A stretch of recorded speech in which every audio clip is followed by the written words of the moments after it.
When you hear the term nuclear disaster, your brain probably jumps to Chernobyl or Fukushima, but did you know the third largest nuclear disaster in the world actually took place on native land here in the US? Due to pressure from the Cold War, the United States government began the Manhattan Project and began extracting uranium ore from Navajo and Lakota lands. From 1944 to 1986, about 30 million tons of uranium ore was extracted from the Navajo Nation. Of course, tribal members worked these mines and they were never informed of the dangers of uranium or radiation poisoning.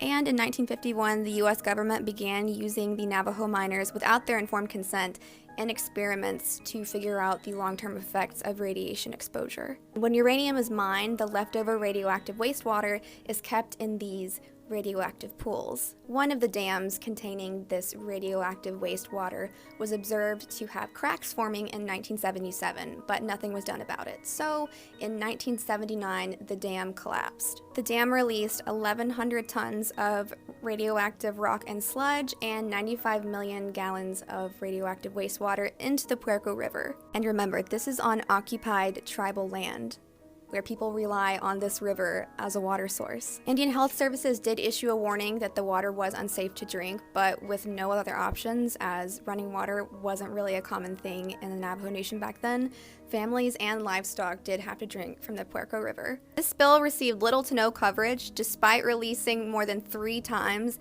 the amount of curies or units of radiation that the 3 Mile Island disaster did. Later that month, the then governor of New Mexico declined all of the requests from the Navajo Nation Council to declare it a federal disaster zone. And less than 5 months later, the company responsible for the spill, United Nuclear Corporation, was allowed to resume activity. And this spill is not the only source of radiation in the Navajo Nation. There are over 500 abandoned uranium mines scattered all throughout Navajo land. And when the mining companies decided they were done mining, they just abandoned the mines, leaving them open to seep radiation out into the entire Navajo Nation.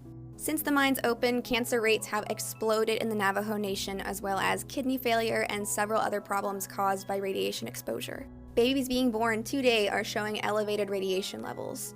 And we still don't know the full impact these mines have had on the land, the water, the people. Many families who were affected from radiation exposure did seek compensation from the US government, but it was made very difficult, if not impossible. Whether it was because radiation sickness wasn't considered a legal term, or because the red tape in the legal process was way too difficult for any Navajo to actually succeed. The spill itself, the response, and the poorly handled mine closures is all just an entire human rights violation. And hardly anyone knows about it, but now you do.